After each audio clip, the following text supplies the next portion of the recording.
Nag-walkthrough sa EDSA People Power Monument ang mga otoridad at mga grupong magsasagawa ng Trillion Peso March 3 sa susunod na linggo. May ulat on the spot si Ian Cruz. Ian?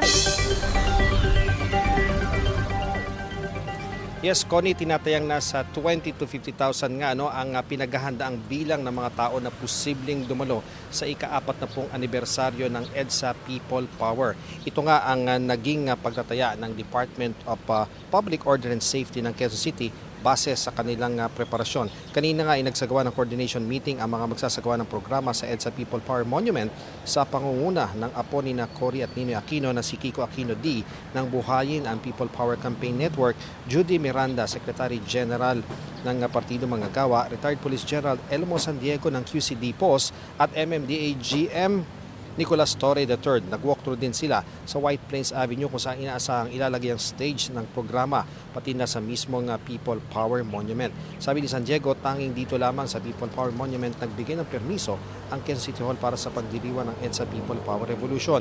Kaya naman ang security forces na raw ang bahala sakaling sumabak ang mga walang permit o magsasagawa ng programa sa ibang bahagi ng EDSA. Hapon ng February 25 ang main program sa White Plains Avenue na malapit sa panulukan ng EDSA.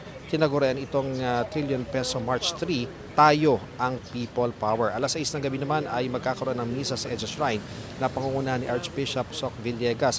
Kaya apila ni Aquino D mula People Power Monument dumaan sa bangketa ng EDSA para makarating sa EDSA Shrine para hindi naman magkaproblema ang trapiko sa kahabaan ng EDSA. Sabi ni Torre, titiyakin nila na magiging maayos ang daloy ng trapiko, katuwang daw ng MMDA ang QCD POS. May permiso para sa rally ang Trillion Peso March 3. Ani Aquino D, pwede namang sumama sa kanila ang ibang grupo kahit pa nga ang mga taga-suporta ng dating Pangulong Duterte basta susunod sa patakaran na walang panawagan ng karahasan, walang panawagan ng sa sandatahang lakas at wala ring panawagan para ipagsak ang pamahalaan. So yan muna ang latest mula rito sa EDSA People Power Monument. Balik sa Yapon.